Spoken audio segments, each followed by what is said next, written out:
सब तैयार थे। नूरुलैन ने ग्रीन पाँव को छूते लॉन्ग फ्रॉक पहना था जिस पर गोल्डन नफीस काम था और नफीस सी ज्वेलरी। खूबसूरत हेयर स्टाइल में वो इस कदर हसीन लग रही थी कि सीढ़ियाँ उतरते दांत की नजरें जब आसिया बेगम के साथ खड़ी उस पर पड़ी तो कदम वहीं ठड़क कर रुक गए और बेताब नजरें उसके खूबसूरत सरापे से उलझने लगी। उसके मासूम नक्श इस कदर प्यारे थे कि दाद का दिल मचलकर उससे छूकर महसूस करने की जसारत पर उकसा रहा था। नाक में पहनी चमकती नोजपिन उसके हुस्न में चार चांद लगाकर क्यामत पर पकड़ गई थी। अरे दाद, आगे बेटा। आसिया बेगम की नजरें सीढ़ियों पर खड़े दाद पर पड़ी तो बोली, जी अम्मी। वो ने मुस्कुराकर देखता बोला तो नूर ने उसकी तरफ नसें उठाई। वो चलता उसके पास आया, दोनों की नसें मिली और नूर उसकी नजरों में मोहब्बत, सताइश, आँच तेरे जज्बात पर उसकी पलकें लरस उठी और अपने दिल की धड़कनों से खौफजदा होती वो गुस्से से नजरें फिर गई। कमीना ना हो तो एक्सरे निकाल रहा है। वो उसकी छिछोरी नसों से हवा होती बड़बड़ाई। दाद जो आंखों में मोहब्बत का समंदर बसाए उसे देख रहा था, उसे इस तरह नजरें फेरने पर लब दबा गया और खुद भी नसें फेर ली। चलो मेरी बोनी, अपने ही आज सहने पर चल रही हो, वहाँ तफसील से मुलाकात करेंगे। वो दिल में सोचता उसके सरापे पर एक गहरी नजर डालकर आगे बढ़ गया। उससे रोका था बुरहान को कि इस कदर जल्दबाजी कैसी, पर बुरहान ने कह दिया था, मेरे मामले में कोई ना आए, मैं जो कर रहा हूँ ठीक कर रहा हूँ। एक ना एक दिन तो शादी करनी है, फिर कल क्यों नहीं। और दाद उसके अटल अंदाज से को देखकर खामोश हो गया, क्योंकि वो जानता था मुस्कान भी उससे मोहब्बत करती है और वो ऐसी लड़की नहीं थी जिस पर जुल्म जबर किया जाए। वो तो खुद एक गुंडी थी, एसपी को ठीक करने में ज़्यादा वक्त नहीं लेगी जानता था। चलें। पिंक फ्रॉक में अपनी फेरी की उंगली थामे सफ़ेद कल्फदार शलवार कमीज से बुरहान अलवी हाउस में दाखिल हुआ। कमाल साहब ने गुस्से से देखा और आसिया बेगम को इशारा किया। चंद दान की औरतों के साथ कुछ गवाहों की मौजूदगी में आलम के बंगले में दाखिल हुए और उनकी गाड़ियां पार्किंग एरिया में रुकी। वाह दोस्त, हम यहाँ से मामा लेने आए हैं। वो खूबसूरत बंगले को देखते हुए बोली तो आसिया बेगम ने नागवारी से छोटी सी मुस्कान को देखा जो उसके बेटे पर पूरा कब्जा कर चुकी थी। यस माय फेरी, आपके दोस्त यहाँ से मामा लेने आए हैं। वो एक नज़र कमाल साहब पर डालकर बोला और आगे बढ़कर सामने खड़े आरिफ के गले लगा। निकाह सादगी से हो रहा था, इससे ज़्यादा लोग नहीं थे, सिर्फ चंद ही थे करीब के लोग। आरिफ सबसे मिलता कमाल साहब के साथ मिलने लगा तो उन्होंने एक नज़र उसे देखकर मुंह फेर कर अंदर बढ़ गए। आरिफ की उलझी नसें दांत पर आईं, वे बुरहान पर जिसके लबों पर मखसूस मुस्कुराहट थी। सॉरी, अब वो गुस्से में है इतनी जल्दी शादी करने पर। I hope you understand. Burhan ने उससे कंधे पर हाथ रखकर मुस्कुराहट से आग लगाई और लफ्जों से तसल्ली दी। बुरहान अलवी, मैं तो समझ सकता हूँ, पर अपने अब्बा साहब को कहिएगा अपना गुस्सा अपने पास रखें, वरना मेरे पास मत आइएगा किसी किस्म की शिकायत को लेकर। वो सोमैनी लहजे में कहते अंदर बढ़ गया। हम्म, बुरहान ने सर झटका। क्या बेहुदा कपड़े भेजे हैं एसपी ने। वो गोल्डन ब्राइडल लहंगे चोले में बड़े से दुपट्टे से उलझती बाथरूम से बाहर आई और गिरती गिरती बची, मैम आप यहाँ बैठे, मैं आपको तैयार कर दूँ। पॉलर वाली ने उसे देखकर कहा, अरे जा रही, मेरे को नहीं करवाना लेपा पोती, अपन ऐसे ही एसपी को पसंद है तो निकल यहाँ से। वो गुस्से से दुपट्टा नीचे फेंकती बोली और वार्डरोब को टटोलने लगी। मैम आप दुल्हन हैं, आपको आज स्पेशल तैयार होना है, आपके भाई ने भी हिदायत की है आपको तैयार करने की। पॉलर वाली उसकी लैंग्वेज पर हैरान होती उस अनोखी दुल्हन को देखने लगी। मुस्कान ने उसकी बकवास पर उससे घूरा और सामने साइड टेबल की दराज से पिस्टल निकालकर उसके पास आई। तेरे को क्या चाहिए चिड़िया, ये कि पहली रात ही अपन को वो उड़ा दे। अब उनकी कोई इज्जत नफ्स नहीं है क्या। लड़की अब निकल वरना इसकी 6 गोलियां तेरे भेजे में घुसा दूंगी। वो दुल्हन के लहंगे में खोले गोल्डन बाल शानों पर फैलाए, खूबसूरत सुनहरी आंखों वाली मुस्कान पूरी गुंडी बनी गुस्से से पिस्टल का मुंह उस पॉलर वाली के माथे पर टिका कर बोल रही थी। वो पॉलर वाली उसे वहशत भरी फैली आंखों से देख रही थी और फिर नतीजतन अचानक ही लहरा कर नीचे गिरी। लो जी, ये हाल है आजकल की लड़कियों का, चिड़िया जितना दिल है इनका। वो नीचे पड़ी पॉलर वाली को देखकर मुंह बना गई। मुस्कान मेरी जान, तुम रेडी हो? दूल्हे वाले आ गए हैं मौलवी के साथ। आरिफ की आवाज से हड़बड़ाकर नीचे पड़ी लड़की को देखा। हाँ हाँ तैयार हूँ, उससे हकलाकर कहा और पिस्टल वापस दराज में रखी। दरवाज़ा खोलो, मुझे तुमसे कुछ कहना है। उसकी मोहब्बत भरी आवाज पर मुस्कान ने माथा मस्सा। 2 मिनट रुको आरिफ, एक सोच के दिमाग में लपकते ही उससे आरिफ से कहा और उस लड़की को बाजू से घसीटकर बेड के नीचे धकेल दिया। अब होश में आकर मेरे निकाह के चवारे खाना। हाथ साफ करती बाथरूम का दरवाज़ा बंद करते उससे रूम का दरवाज़ा खोला तो आरिफ मुस्कुराता अंदर दाखिल हुआ, पर उसके मेकअप से साफ चेहरे को देखकर हैरान हुआ। तुम अभी तक तैयार नहीं हुई? लड़के वाले आ गए। कहाँ गई वो पॉलर वाली? रूम में झांकते हुए बोला। बाथरूम में गई है, हो रही हूँ तैयार। तेरे को क्या कहना है मेरे से? घबराहट छुपाकर वो उजलत से बोली। कुछ नहीं, सिर्फ तुम्हें प्यार देने आया था। उसके सर पर हाथ फेरते बोला। देख मेसी, हमारी मामा नहीं जो तुम्हें इस मौके पर समझाएं, पर मैं इतना कहूँगा, वहाँ सबकी इज्जत करना और मेहरबानी करके अब इस लैंग्वेज को ठीक करो। जैसे ठीक से बोलती हो वैसे बोलो। बाकी रही बुरहान की बात, तो उसकी इज्जत करना, तभी वो तुम्हारी इज्जत करेगा। आरिफ ने उसे साथ लगाते माथे पर लपड़ के और सर थपथपाया था और नम आंखों से नसें चुराता वहां से चला गया। उफ, क्या करूं? एक दिल आरिफ को छोड़ने को नहीं चाहता, दूसरी तरफ एसपी के बगैर रहता कहाँ जाऊं? वो परेशानी से सोचती वापस वार्डरोब के सामने आई। तुम तैयार हो मुस्कान? नूरुलैन नॉक करती अंदर दाखिल हुई तो बेड पर बैठी लंबे से दुपट्टे में घूंघट किए मुस्कान से मुखातिब हुई। हाँ, उसे सर हिलाकर जवाब दिया। तुम्हें मालूम है बुरहान तुम्हें पसंद करता है? वो साथ बेड पर बैठती बोली। मेरे को मालूम है सब। वो जो मुस्कुराती देख रही थी कि कैसे बिल्कुल मशरकी बन गई थी, उसके मेरे को पर हैरत का झटका लगा। बॉलर वाली कहाँ है? बाहर आरिफ भाई कह रहा था वो तुम्हें तैयार कर रही है।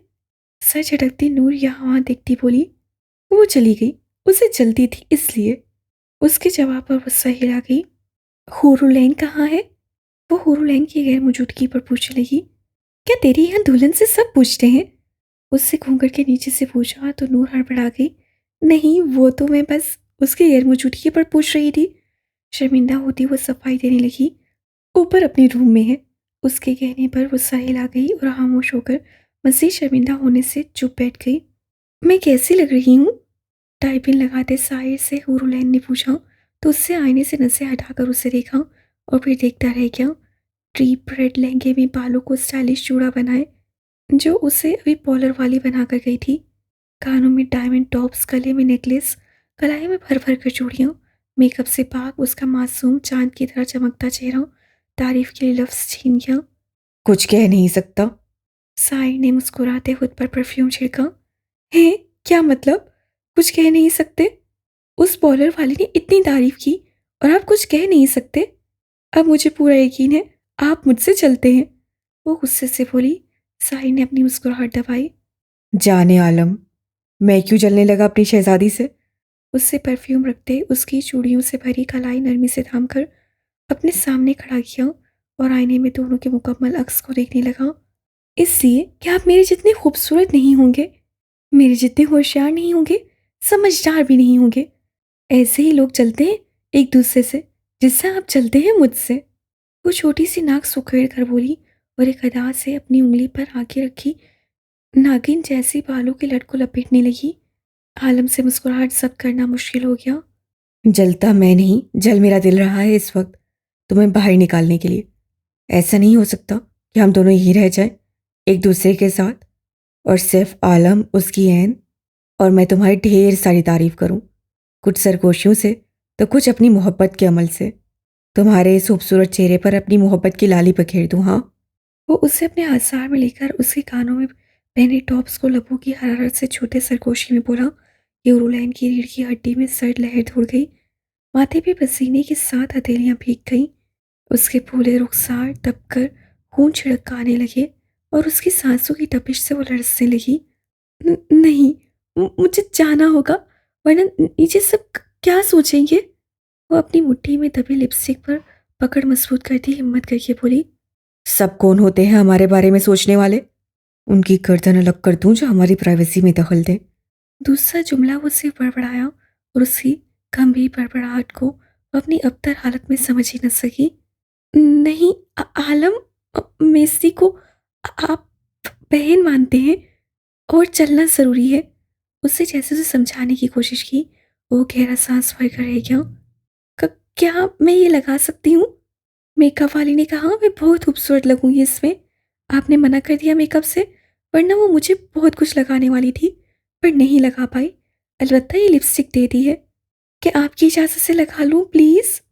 वो भीगी पसीने से नम मुट्ठी में भींची लिपस्टिक को सामने करते इल्तिजाई अंदाज से बोली।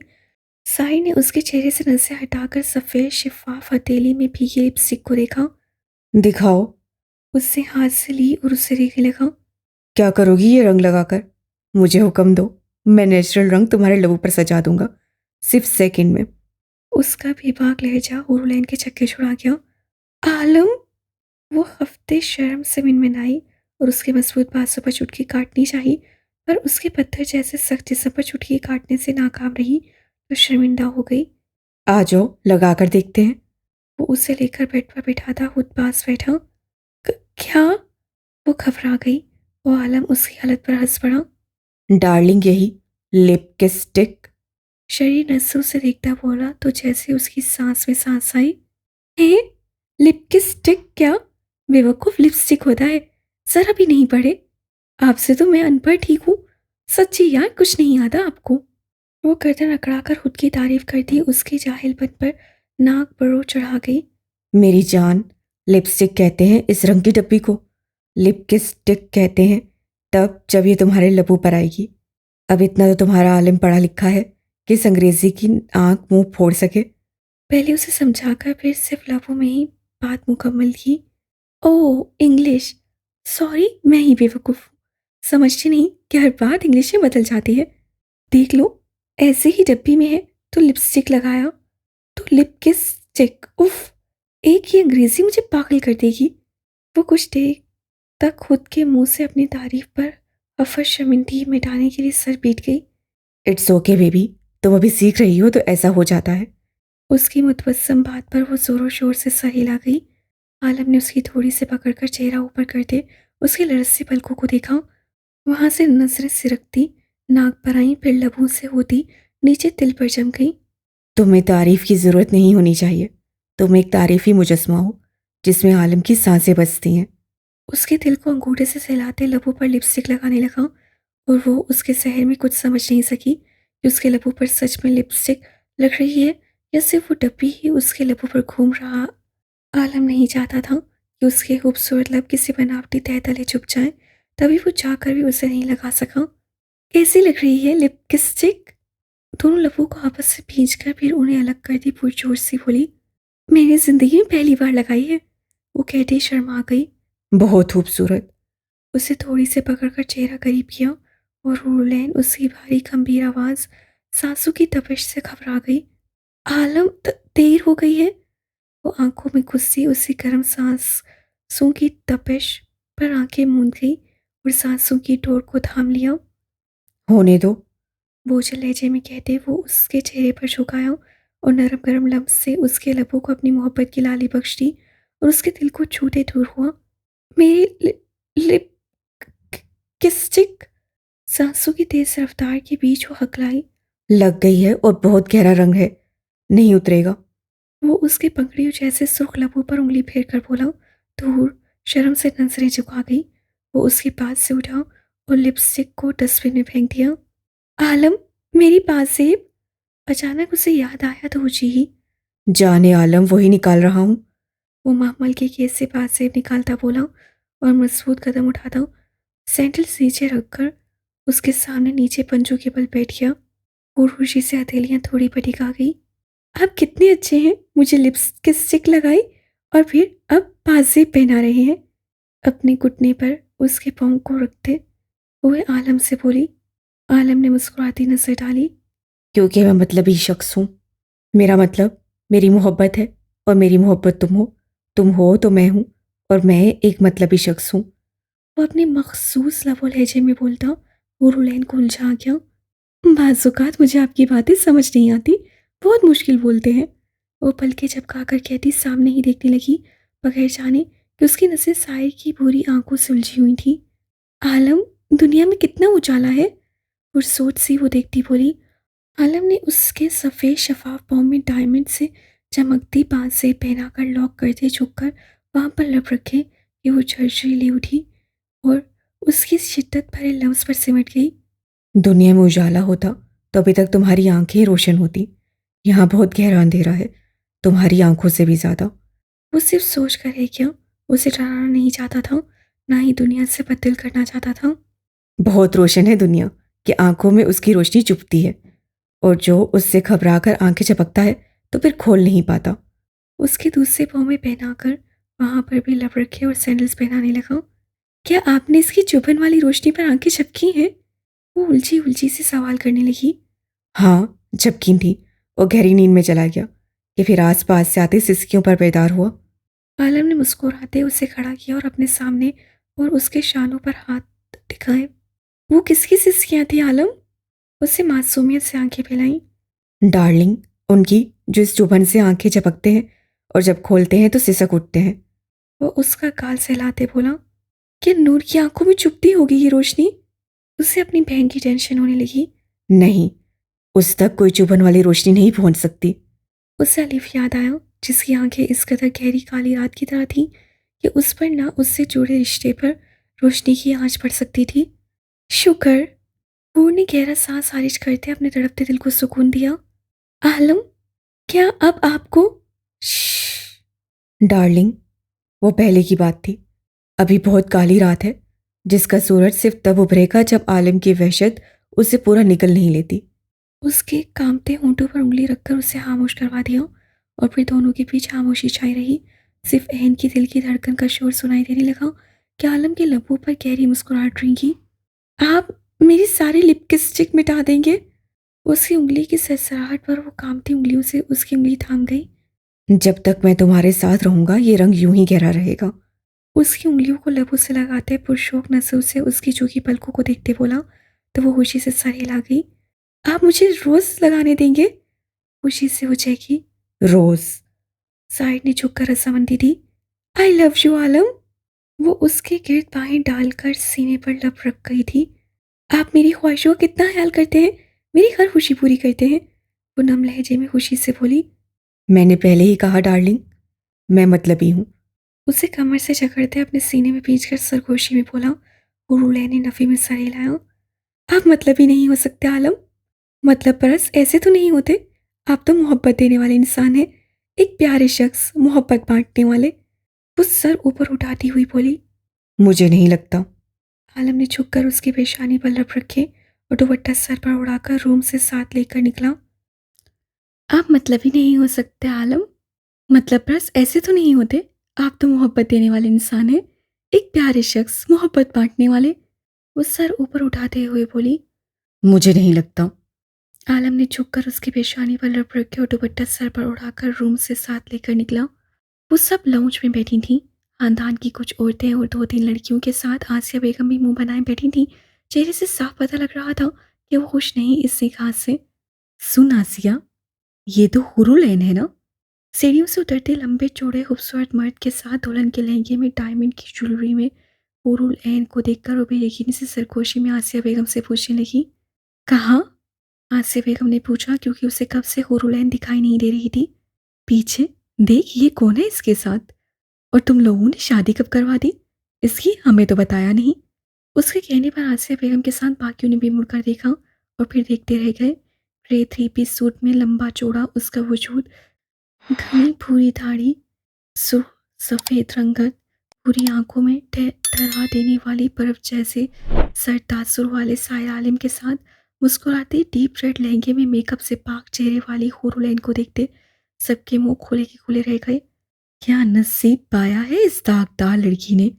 हमने तो सोचा था अब सारी जिंदगी रोती धोती गुजारेगी, पर भाई किस्मत का किसे पता। वैसे आसिया, वाकई मेसी निकली तू। हमारी इतनी हसीन पाकबाज लड़कियां छोड़कर अपने इस देवर की बेटी को दे दिया, जिससे तुम्हारी बहन को मौत के हवाले किया था। और 4 साल गायब रहने वाली लड़की को ये कैसे कबूल कर गया भाई? कहीं सच छुपाया तो नहीं है? वो औरत झुककर हसरत से सरगोशी में बोली।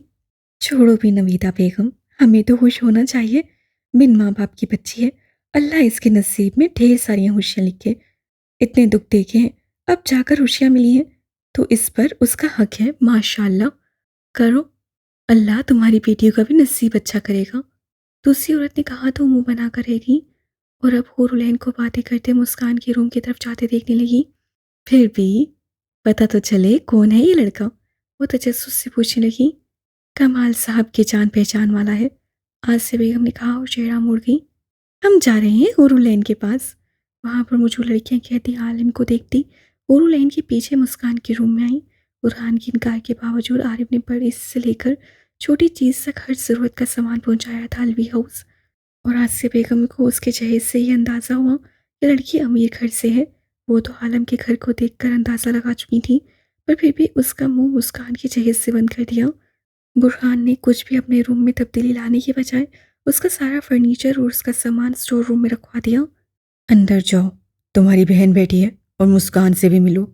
आलम उसके गाल थपथपाकर प्यार से बोला और उसे अंदर भेजकर नूरुलैन को इशारा दिया। वो पलक झपके नूरुलैन के पास आई और उसे गले से लगाया। ख्याल रखना कोई हर्ट ना करे इसे। वो सर लहजे में नूर से बोला तो उससे जोरों शोर से सर हिलाया। आलम एक नज़र दुल्हन बनी बैठी मुस्कान पर डालकर ड्राइंग रूम की तरफ चला गया, जहाँ आरिफ का मैसेज आ चुका था। सब उसके इंतजार में बैठे थे और नूरुलैन मुस्कान से मिली। मेसी, मेरे भाई को तंग मत करना, वरना मैंने तुम्हें वहीं आकर जूते लगाने हैं। नूरुलैन की बात पर पूरे रूम में लड़कियों के कहके गूंजे। फिक्र मत कर मेरा बच्चा, तेरी ये मेसी बहुत अच्छे से ख्याल रखेगी। वो घूंघट में से बोली तो वो लड़कियों ने ओए होए कहा। ड्राइंग रूम में इस वक्त कमाल साहब, आलम, दाद, आरिफ, बुरहान और कुछ दूसरे गवाहों की मौजूदगी मौलवी साहब ने निकाह पढ़वाया। बुरहान के पास ही उसकी फेरी बैठी मुस्कुराती जसूस भरी नसों से सब कुछ देख रही थी और बुरहान उसका छोटा सा हाथ अपने मजबूत हाथों में थामे धड़कते दिल के साथ कबूल है बोला। उसकी नज़रें वहाँ शहनशाही अंदाज से बैठे आलम पर गई, जिसके लबों में सिगरेट दबा हुआ था। कमाल साहब का दिल धड़क रहा था आलम के साथ रिश्ता जोड़ने से, पर वो उस नालायक बेटे का क्या करता जिसने जिद पकड़ ली थी उस लड़की से शादी करने की।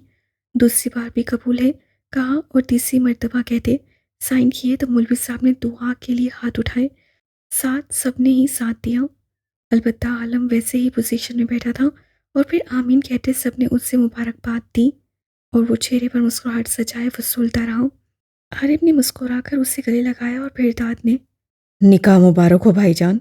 उससे भींचते हुए कहा तो बुरहान मुस्कुराते उसकी पीठ थपथपाई। बुरहान कमाल साहब के पास आया तो उन्होंने सर पर हाथ रखते मुंह मोड़ लिया साले साहब। और तमस्सुर भरी नजरों से आलम को देखता बोला। आलम मुस्कुराता उठा और उसके सामने खड़ा हुआ, पाँव से सिगरेट मसलते। उसकी भूरी मुस्कुराती आंखें बुरहान की रोशन आंखों में आईं। निकाह मुबारक हो साले साहब। उससे हुरूलैन का हवाला देते कहा तो उसका चेहरा सबसे सुर्ख कर दिया और आलम उसके कंधे पर हाथ रखकर मुस्कुराते हुए वहां से निकला। दाद ने बेसाख्ता ही शेर बबर शेर के खेल पर मुस्कुराहट छुपाई और मौलवी साहब आरिफ के साथ मुस्कान के रूम की तरफ जाने लगे। कमाल साहब भी साथ थे। आरिफ के साथ कमाल साहब, काजी साहब मुस्कान के रूम में दाखिल हुए जहाँ आसिया बेगम और दूसरी औरतें सब मौजूद थीं और बेचैनी से बुरहान की दुल्हन देखना चाहती थीं, जिससे इतना लंबा घूंघट लिया हुआ था कि मशरकी लड़कियां भी पीछे रह गई थीं। मुस्कान आरिफ, आपको बुरहान वल्द कमाल अलवी से हक मेहर 50 लाख सिक्का रायजुल वक्त निकाह कबूल है। मौलवी साहब की आवाज़ पर मुस्कान के पेट में गुदगुदी होने लगी। 2 मिनट मौलवी, क्या यहाँ एसपी मौजूद है? मेरे को उससे बात करनी है। उससे पेट पर हाथ रखते कहा। उसकी बात पर जहाँ हुरूलैन ने मुस्कुराहट दबाई वहीं सारी औरतों के मुंह खुले जब उसने झटके से घूंघट उठाया। मुस्कान। आरिफ ने उसे दबे दबे लहजे में फोन किया। 2 मिनट यार, तो बुला तो सही। उससे मेरे को इन शराइत पर साइन चाहिए। उससे कहते बबल चबाते हुए एक कागज सामने किया। आरिफ ने शर्मिंदा होते सर झुका लिया। ना वो तैयार हुई ना ही जेवर पहने थे, सिर्फ कपड़े ही उनके दिए हुए पहने। जाओ बेटा ले आओ उसे। काजी साहब ने कहा तो वो मुस्कान पर एक नजर डालकर रूम से निकला। थैंक्स, मुस्कान ने मुस्कुराकर मौलवी से कहा। कमाल साहब को देखा जो हैरत से उसे ही देख रहा था। सलाम, अब उन तेरी होने वाली बहू पसंद आई? वो मुस्कुराकर दुपट्टा सर पर ठीक करते शर्मा कर बोली और सबका सकता तोड़ा। आसिया, ये कौन सी बला है? सदमे में बैठी आसिया बेगम के कान में सरगोशी की जो हुरूलैन ने बाखूबी सुनी। भला नहीं आंटी, ये मेरी मेसी है, बुरहान भाई की दुल्हन। हुरूलैन ने मुंह बनाते कहा। उसे भला कहना बुरा लगा था। हूर। नूरुलैन सामने वाली का हाल आंखों से देख रही थी, तभी हूर को पास रखना चाहा। हाय मेरा बच्चा, सदके, मुझे पता था तेरे दिल में भी मेरे लिए मोहब्बत है और आज जाहिर हुई है जब मैं जा रही हूँ। मुस्कान इंकशाफ पर खुशी से बोलती, आखिर में मायूस हुई और खिलखिलाकर हंसी। सबके मुंह से उसके सिर्फ अंदाज ने जुबान खींच ली थी। तूने जवाब नहीं दिया सुसर साहब। कमाल साहब का मुंह सुर्ख पड़ गया। यही हाल होगा जब खानदान की लड़कियां छोड़कर बाहर की लाओगी। नमिता बेगम ने सरगोशी की आसिया बेगम के कान में कि उसने घूर कर देखा। कौन सी उसने देखी थी या उसकी चल रही थी? छवारे लाए हैं? उसे दूसरा सवाल किया कमाल साहब से, जिस पर उन्हें लब भींच कर सर हिलाया। काजी साहब और उर्दू ने मुस्कुराहट छुपाई और आसिया बेगम पहलू बदल कर रह गई। पागल है मिस सिंह। नूर ने मुंह पर हाथ रखा और नूर हंस पड़ी। लो, आ गया एसपी। उससे बबल चबाते कर्वदार सफेद शलवार कमीज में फेरी की उंगली थामे अंदर दाखिल होते बुरहान को देखकर कहा, और उसकी इस कदर बेबाकी पर आसिया बेगम की आंखें नम हो गई। बेटा, दुल्हन तुमसे कुछ। कमाल साहब ने कहना चाहा जब मुस्कान ने उन्हें रोका। जी मेरे को बोलने दे। वो कमाल साहब से कहकर उन्हें वहीं छोड़कर बुरहान की जाने मुड़ी, जिसका चेहरा गुस्से से सुर्ख था। तेरे को याद है ना एसपी, मैंने शर्तें कही थी, और ये लो लिस्ट, उन्हें पढ़ो और नीचे साइन करो। वो पास से पेन उठाकर बोली और लिस्ट उसे थमाई, जिस पर बुरहान ने दांत पीसकर किसी की तरफ भी देखे बगैर थाम ली।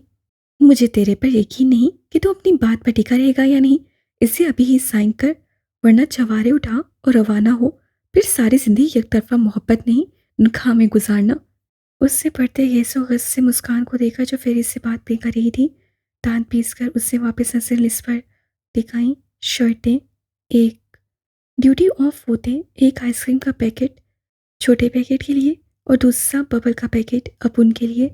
दो, तेरी शर्ट का रोज एक बटन टूटा होना चाहिए जो अपुन अपने हाथों से लगाएगी। तीन, हफ्ते में एक बार अपुन को कोई रोमांटिक मूवी दिखाने के लिए सिनेमा लेकर जाने का। चार, रोज सुबह अपुन को नींद से जगाकर तारीफ करने का। पाँच, सोने से पहले कोई रोमांटिक वर्ड बोलने का, जिससे अपुन को सारी रात तेरे ख्वाब आए। अगर नहीं आए तो तेरी नींद हराम कर देनी है। छः, अपुन को देखकर मुस्कुराने का, अगर ना मुस्कुराया तो तेरे दांत मैंने तोड़ देने हैं। 7, अपुन के बारे में अकेले बैठकर सोचने का। 8, निकाह 1 महीने का है, इसी बेड पर मेरे को सोने का और तेरे को सोफे पे। 9, अपुन की मौजूदगी में कभी मरने की ख्वाहिश आए तो दबाने का नहीं, सीधा मेरे पास आने का। अपुन अपने खूबसूरत हाथ से तेरा गला दबा देगी।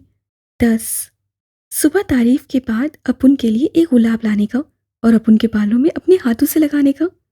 11, छोटे पैकेट के साथ कभी लॉन्ग ड्राइव पर लेकर जाने का। 12, अपुन तेरे को तंग नहीं करेगी, तेरी इज्जत करेगी, तूने भी मेरी इज्जत करनी है। 13, और हाँ, याद से अपने बच्चों के लिए मुस्तकबिल में नैपी लाने का। बुरहान जैसे जैसे बढ़ता गया, उसका चेहरा सबसे सुर्ख पड़ गया और सबकी नसें उस पर टिकी थीं, जिस पे वो बामुश्किल अपने अंदर के तूफान को सब करके खड़ा था। उससे मजीद बेहुदा उसकी शर्तें पढ़कर नसें उठाईं तो मुस्कान ने शर्मा कर नसें झुकाईं और बुरहान का दिल किया निकाह को वहीं छोड़कर इस औरत का गला दबा दे। साइन करे ना। वो उंगली से उसकी लहू होती नजरों को नजरअंदाज करती इशारा करने लगी और बुरहान ने कानों से निकलते धुएं को महसूस करते लब भींचे। बेटा कर लो ताकि निकाह की रस्म अदा की जाए, एक औरत ने उससे कहा तो बुरहान ने नाचार सबके खड़े मरहलों से गुजरते पेन पे जोर देते हुए कागज के टुकड़ों पर साइन किए और मुस्कान के पास खड़ी मुस्कुराती फेरी की उंगली थामते उसे बाहर लेकर चला गया। ये हुई ना एसपी वाली बात। वो खुश होती सबको शस्त्र छोड़कर दुपट्टा ठीक करती काजी साहब की जाने मुतवज्जा हुई। शुरू करें, काफ़ी देर हो गई है। वो मौलवी को इशारा करती शुरू करने का बोली और वो हड़बड़ाकर निकाह पढ़ाने लगे।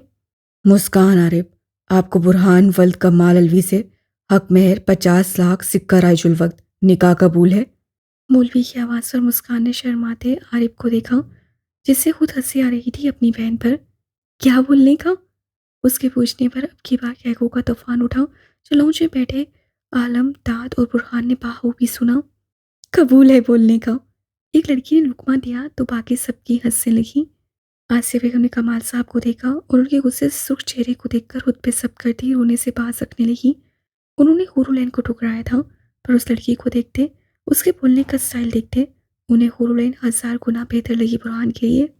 पर अब क्या करती, पानी सर से ऊपर चला गया था। सिर्फ एक नज़र हुरुलैन पर डालकर सर सांस खारिज करती रह गई। कबूल है बोलो।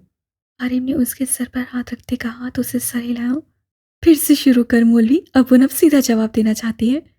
वो बोली तो सबकी दबी दबी हंसी गूंजी और लब दबाए और काजी साहब ने दिल को दिलासा दिया और सबर के खून पीते तीसरी बार कहा आवाज से बुलंद, मुस्कान आरिफ, आपको बुरहान अलवी वल कमाल अलवी से हक मेहर 50 लाख सिक्का राजुल वक्त निकाह कबूल है। मौलवी साहब की बुलंद आवाज पर उससे घूरा। कबूल है, वो मुस्कुराई। मुस्कान आरिफ, आपको बुरहान वल कमाल अलवी से हक मेहर 50 लाख सिक्का राजुल वक्त निकाह कबूल है। फिर से ही बोलने का। उससे आरिफ को देखा जिसे सर हिलाया। कबूल है, अब उनको एसपी कबूल है। और फिर उसकी तफसील से जवाब पर नूरुलैन के साथ हूर का भी कहका गूंजा। कमाल साहब आसिया बेगम को खानदान में बदनामी की परेशानी सताने लगी। मुस्कान आरिफ, आपको बुरहान वल कमाल अलवी से हक मेहर 50 लाख सिक्का राजुल वक्त निकाह कबूल है। और आखिरी बार मौलवी साहब ने जल्दी पूछा जान छुड़वाने के लिए, तेरे को प्रॉब्लम क्या है? जब कह दिया अपन को एसपी कबूल है, फिर बार बार पूछकर क्या साबित करना चाहता है कि अपन जिद होकर कबूलने से इनकार कर दे? पर तेरी खुशफहमी है, अपन एसपी को मरकर भी नहीं छोड़ेगी। वो गुस्से से बोली। बेटा, मैं क्यों ऐसा चाहूंगा? काजी साहब इस साइको औरत को देखते हुए बोला। मुस्कान, क्या कर रही हो? 3 बार पूछते हैं। आरिफ ने माथा पीटने की ख्वाहिश दबाते हुए दबे गुस्से से कहा, है पर कहते तो 2 बोल है, 3 बोल कहा कर कहते हैं। वो मुझसे बबल थूक कर हैरत से कभी मौलवी की परेशान सूरत देखती तो कभी आरिफ को देखती। बेवकूफ, वो 2 बोल कबूल है को कहते हैं। उससे चुप कर कहा तो वो ओ करती मुस्कुराई। चल मौलवी, वापस से शुरू कर। अब प्रॉपर निकाह होगा, नो रोक टोक, नॉन स्टॉप। वो मुंह में दोबारा बबल डालती हुई बोली। बेटा, अब एक बार रह गया है, वो पढ़ते हैं। कमाल साहब ने समझाते हुए सबसे कहा, कब से कबूले का खेल चल रहा था। नहीं सुसर साहब, अब उनको तसल्ली नहीं होगी, प्रॉपर निकाह होना चाहिए। वो इनकार करती मौलवी साहब से शुरू होने का इशारा देने लगी। मुस्कान, आरिफ के सबका पैमाना लबरेज हुआ तो गुस्से से बोला, आरिफ बीच में नहीं बोलने का, अभी अपन मसरूफ है। वो एक नज़र आरिफ की वार्न करती नजरों में देखती बोली और मौलवी साहब की जाने मतवजह हुई जो प्रॉपर निकाह करवाने वाला था। और उसके आखिरी बार कबूल है कहने और साइन करने पर सबने शुक्र रब क्या किया और तमस्सुर भरी नजरों से बुत बनी बैठी आसिया बेगम को मुबारकबाद थी। आसिया, वाकई अनोखी दुल्हन ढूंढी है, नादिया बेगम ने तनसिया कहते हुए कहका लगाया। सुनो मौलवी साहब, अगर एसपी शर्तों से मुकर जाए तो मेरे को क्या करने का है, इस पर जरा रोशनी डालते जाए। पीछे से वो बोली तो जाते हुए मौलवी गहरा सांस भरते रुका और मुड़ा। बेटा, जो दिल में आए करो, वैसे तो मुझे यकीन है वो बच्चा अपनी शर्तों से नहीं मुकरेगा। मौलवी कहकर कमाल साहब आरिफ के साथ चला गया और पीछे औरतों के कह के रह गए। अब उनकी सासू माँ किधर है? वो मुस्कुराती बेड से उतरी और उसका हुलिया देखकर सबकी आंखें फटी की फटी रह गईं। जो कब से बड़े से दुपट्टे में छुप कर बैठी थी, अब जो उतरी थी सबको साकित कर गई थी। गोल्डन लहंगे की चोली पर ब्लैक पेंट पहने, बालों की पोनीटेल बनाए, उनके सामने खड़ी थी। तुम्हारा लहंगा किधर है? नूरुलैन ने होश में आते पूछा और वो जो सबको परेशान देख रही थी नूरुलैन की जाने मुड़ी। यार, वो बहुत बड़ा था और बार बार गिर रहा था, तो अब उनने सोचा रुखसती के वक्त पहनेगी, अभी इससे काम चला लेती है। उसकी बात मुकम्मल करने के बाद फिर से लड़कियां हंस हंस कर तोरी हो गई और औरतों ने शर्म से मुंह पर दुपट्टा रखा। आसिया बेगम ने एकारा से नसें फिरी।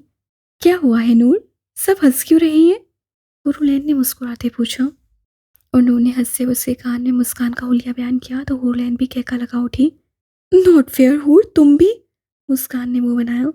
सॉरी, वह मुश्किल कहती हुई मुंह पर हाथ रख गई। छोड़ो यार, चलता है, बताओ सासू माँ कौन सी है, मेरे को मिलना है। वो नाक से मक्खी उड़ाती हुई बोली तो एक लड़की ने चेहरे पर नफरत, गुस्से, जब्त, नापसंदी की तासुरात सुझाई। बैठी आसिया बेगम की जानिब इशारा दिया। मुस्कान की आंखें चमकी। ओह यार, ये तो बिल्कुल पटाखा है। वो सीटी बजाती तारीफी अंदाज से बोली। क्या आसिया बेगम सटपटा गई। क्या हरकत है, अपना बचपना बंद करो। आसिया बेगम उसकी सीटी पर गुस्से से दाढ़ी कि हर तरफ खामोशी छा गई। मुस्कान ने अबरू उचकाकर उन्हें देखा। मुस्कान ने मुंह खोला ही था कि बेड के नीचे से नुस्वानी चीख पर सब हड़बड़ा गईं। कौन है? वो सब खौफसदा हुई क्योंकि आवाज़ लड़की की थी। मुस्कान ने खौफ से बेड के नीचे देखा जहाँ डरी सहमी पॉलर वाली लड़की की सक्का निकल रही थी। ये कौन है? आसिया बेगम के साथ बाकियों की आवाज़ हैरत से डूबी हुई गूंजी। ये! मुस्कान ने उसकी तरफ देखा जो रोती हुई उस गुंडी दुल्हन को देख रही थी। ये पॉलर वाली है। डर गई थी अपुन से और बेहोश हो गई, तो अपुन ने तुम लोगों का ख्याल करते इसे बेड के नीचे सुला दिया ताकि कोई बदमज़गी ना हो। वो मुस्कुराकर तफसील बताने लगी। आसिया, हम बाहर बैठते हैं। नविता बेगम उठ खड़ी हुई, बगैर मुस्कान को देखे आयशा से रूम में खिसक कर निकली। उसके पीछे बाकी भी निकली तो पॉलर वाली अपना बैग उठाती मुंह साफ करती भागी।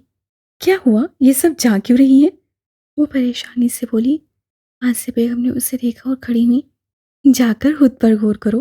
तुम लड़की कहने की लायक नहीं, कहाँ की बहू बनाना। वो नफरत से कहती हुई मुंह फेर कर चली गई, मुस्कान को सकते में छोड़कर। इस बुढ़िया का मतलब क्या था? वो पीछे गुस्से से धाड़ी की नूर पल को सहम गई। मेसीन दिल पर मत ले। ताई अम्मी बुरा मान गई हैं, थोड़ा सा और शायद नाराज भी। वो रुलैन चलकर पास आई और बेड पर बैठती बोली, तू फिक्र मत कर, मैं इससे फुर्सत में पूछूंगी इस बात का मतलब। मुस्कान उसका सर सीने से लगाकर प्यार से बोली तो हूर हंस पड़ी और नूर मोहब्बत से देखने लगी। आजा छोटा पीस, तू भी।